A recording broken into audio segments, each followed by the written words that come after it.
Ëmbëlsirë e lehtë dhe e shijshme, ideale për ta përgatitur për mysafir. Filloj me recetën.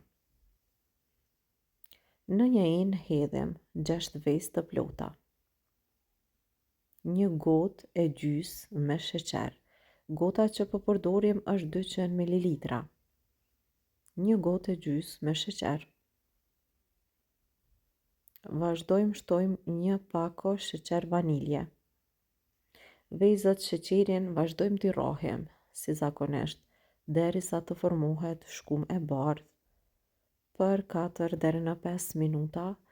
Besoj që do të mjaftojnë me mikser duke i përzier. Shtojmë 200 ml vaj. Kos, 1 gotë e gjysmë. Gotat për ta përgatitur recetën do t'i përdorni të njëjtat. Kakao, 6 lugë të gjellës, 1 pako pluhur për pjekje. Vazhdojmë tash i përzim pak. Mandej shtojmë krejt në fund mielin. Vazhdojmë i përzim edhe kështu e përgatisim ëmbëlsirën për sot. Këto përbërës të gjithë i keni në shtëpi. Është e lehtë për ta përgatitur, por që shijon shumë. Shtojmë mielin, gjithashtu edhe mielin po e masim me gota, 1 gotë e gjysmë miell.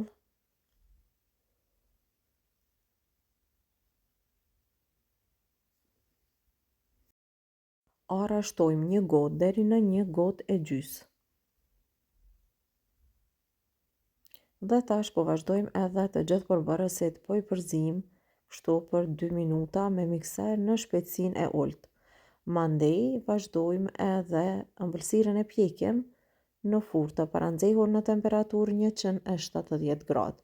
Tepsien e kam lyer me pak margarinë edhe vazhdojmë e hedhim brumin. Pra furrën e shporetit do ta nxehni paraprakisht 10 minuta më përpara, pra para se me pjek ëmbëlsirën. Kështu gjithmonë veprojmë kur bëjmë pjekjen e ëmbëlsirave. Tash e vendosim në furrë edhe presim për 25 minuta deri në 30 minuta derisa ëmbëlsira të pjeket. Kur ëmbëlsira është të pjekur, do ta lëni kështu anash që të ftohet. Mandej marrim 2 çokolada për gatim.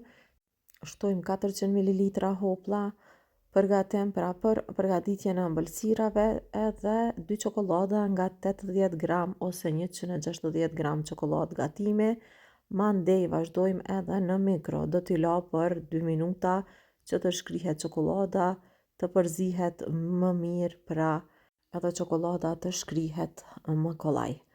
Ëmbëlsirën po vazhdojmë po e ndajmë në pjesë katrore. Edhe tash kjo pak ka me u ftohë, edhe çokoladën po e vreni që po shkrihet shumë lehtë, pra kremi i çokoladës, derisa të shkrihet çokolada tërësisht. Vazhdojmë kështu e përzim. Në qoftë se nuk ju shkrihet, mund ta lëni sërish edhe një herë në mikro për 1 minutë ose në ovull. E shkrini çokoladën, e shtojmë mbi ëmbëlsirë, edhe ëmbëlsirën ta la për ndoshta 1 orë në frigorifer. Mjafton që të ftohet, e mandej mund ta shërbeni për mysafir me kafe, pra shijon shumë. Provoni recetën sepse ja vlen të provohet edhe kjo recetë me kakao, me çokoladë, por që shijon shumë. Me pak përbërës mund të përgatisni një ëmbëlsirë të shijshme edhe tepër të thjeshtë. Pra vazhdojmë e ndajmë kështu. Edhe unë e kam lanë kështu të qëndroj në ambient dhume fillimisht, pra nuk e kam fut në frigorifer. Tash do bëjmë edhe demonstrimin se si duket ëmbëlsira. Pra thash, pasi që të qëndroj në temperaturë dhume për dikon 20 deri në gjys ore, do ta lëni edhe gjys ore në frigorifer, mandej mundeni ta servoni. Kjo ishte atë receta që kishim përgatitur për sot. Shpresoj që ju ka pëlqyer edhe kjo recetë. Provoni, edhe ka për të gjithë. Për më shumë receta, na bëni një like, një koment, ose abonoheni në kanalin ton. Mirëmbëjtje deri në recetën tjetër të radhës.